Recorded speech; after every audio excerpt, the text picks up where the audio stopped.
আপনারা জানেন, ইতিমধ্যেই আপনারা বিভিন্ন খবরের মাধ্যমে আপনারা দেখেছেন, পশ্চিম এশিয়ার যুদ্ধ আবহে দেশের মাননীয় প্রধানমন্ত্রী নরেন্দ্র মোদী জাতির উদ্দেশ্যে কিছু আহ্বান রেখেছেন, কিছু অ্যাপিল তিনি রেখেছেন।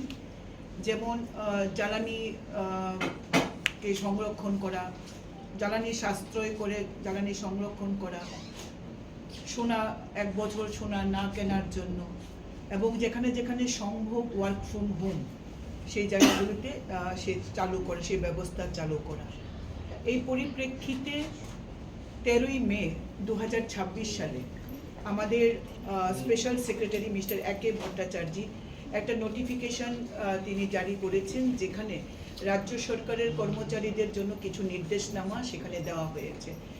যে roster duty, group C and group D এমপ্লয়ীদের রোস্টার ডিউটি, কিভাবে অফিসাররা কাজ করবেন, কত ঘন্টা করে কাজ করবেন, এই বিষয় নিয়ে একটা বিস্তারিত অর্ডার, আনটিল ফার্দার অর্ডার বলে তিনি একটা নোটিফিকেশন জারি করেছেন। কিছুদিন যাবৎ সমাজ মাধ্যমে বিভিন্ন মাননীয় মন্ত্রী, মুখ্যমন্ত্রী বিভিন্ন রাজ্যে প্রত্যেকের সোশ্যাল মিডিয়া হ্যান্ডেল কিংবা নিউজ চ্যানেলের মাধ্যমে আমিও দেখেছি। তো একজন দায়িত্বশীল নাগরিক হিসাবে আমি আমার কিছু বক্তব্য আপনাদের সাথে রাখার আমি চেষ্টা করছি। এটা আমাদের নাগরিক দায়িত্ব প্রধানমন্ত্রী আহ্বানকে সাড়া দিয়ে দেশের এই পরিস্থিতিতে আমরা যাতে জ্বালানি সঞ্চয় করতে পারি। কিন্তু আমরা যদি অফিসের অর্ডারটা আমরা যদি একটুখানি দেখি, যেখানে গ্রুপ সি এবং গ্রুপ ডি তাদের জন্য এমপ্লয়ীদের জন্য রোস্টার ডিউটি করা হয়েছে, 50% of the group C and group ডির প্রেজেন্টকে নিশ্চিত করে বাকিদেরকে রোস্টার ডিউটিতে লাগানো। কিন্তু একটা অবজারভেশন বা আমার যেটা মনে হয়েছে, এটা সম্পূর্ণ আমার ব্যক্তিগত, আমার যেটা মনে হয়েছে যে যারা রোস্টার ডিউটিতে অফিসে থাকছেন না, অফিস বাড়িতে থাকছেন, তারা কি এনশিওর আমরা হতে পারছি যে তারা তাদের মুভমেন্টটাকে রেস্ট্রিক্টেড করেছেন, তারা বাড়িতেই থাকছেন?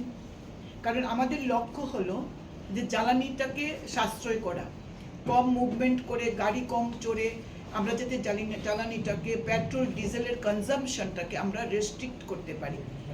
কিন্তু এটা কি আমরা এনশিওর করতে পারছি যে group D, group C employee যারা রেস্ট্রিক্টেড আছেন, যারা রোস্টার ডিউটিতে আছেন, তারা ঘরে কনফাইন আছেন? এবং ঘরে যদি কনফাইন থাকেন, তারা কি পাওয়ার ইউজ করছেন না? ফ্যান ইউজ হচ্ছে, এসি ইউজ হচ্ছে, টেলিভিশন ইউজ হচ্ছে।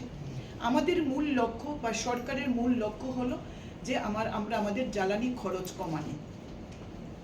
আমরা যদি সকালবেলা বাজারে দেখি, আমি প্রায়শই আমার যাতায়াত থাকে বিভিন্ন বাজারের মধ্য দিয়ে, আমরা দেখি যে বাজারে প্রচণ্ড ভিড়, যেখানে বাইসাইকেল নেই বা কম, কিন্তু বাইক, গাড়ি, অটো, অর্থাৎ জ্বালানি ব্যবহৃত হচ্ছে। সেই জায়গায় দাঁড়িয়ে আমাদের ছোট ছোট অভ্যাসে পরিবর্তন করা, তার জন্যই আমি আপনাদের মাধ্যমে আজকে আমার রাজ্যবাসীর কাছে কিছু অ্যাপিল আমি রাখতে চাই। আমাদের রাজ্যের মাননীয় মুখ্যমন্ত্রী প্রফেসর ডক্টর মানিক সাহা ইতিমধ্যেই প্রধানমন্ত্রীর আবেদনের সাড়া দিয়ে তার কনভয়কে তিনি অনেক ছোট করে নিয়েছেন। এটা অত্যন্ত ভালো দিক, it's a good message to the society. মাননীয় মুখ্যমন্ত্রী, আপনি আচরি ধর্ম অপরে শেখাও, নিজে সেটাকে করেছেন, কনভয়টাকে কমিয়ে দিয়েছেন। এবং রাজ্যের অনেক মাননীয় মন্ত্রীরা তাদের কনভয় কিংবা তাদের অ্যাসকর্টকে কমিয়ে দিয়েছেন, শুধু পাইলট কার নিয়ে চলছেন এবং যেখানে যেখানে দরকার সেখানেই নিচ্ছেন।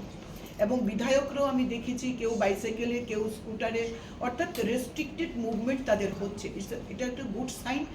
বাট আমি আমার একজন সাধারণ দায়িত্বশীল নাগরিক হিসাবে সিভিল সোসাইটির কাছে আমার যে আবেদন, যে আমরা যদি প্রত্যেকেই আমাদের মুভমেন্টটাকে, আমরা পাবলিক ভেহিকেলটা, পাবলিক ট্রান্সপোর্টেশনটা আমরা ইউজ করি অ্যাজ পার অ্যাজ পসিবল।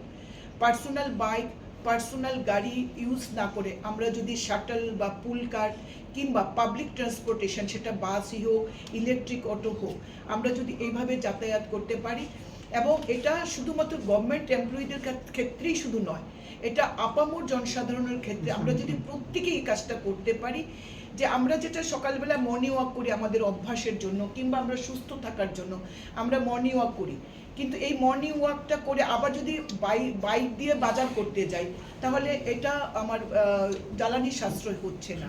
আমি যদি আমার ছোট্ট নিত্য নৈমিত্তিক কাজগুলি শর্টার ডিস্টেন্সে এই কাজগুলি যদি আমরা হেঁটে করি কিংবা পাবলিক ট্রান্সপোর্টেশন ইউজ করি, ইলেকট্রিক অটোতে আমরা ইউজ করি, তাহলে আমরা জ্বালানি সঞ্চয় করতে পারবো। রাজ্যবাসীর কাছে আমার এই ক্ষুদ্র প্রয়াসটা নিয়ে যাও। সবাইকে আবারও অসংখ্য ধন্যবাদ, সবাইকে নমস্কার।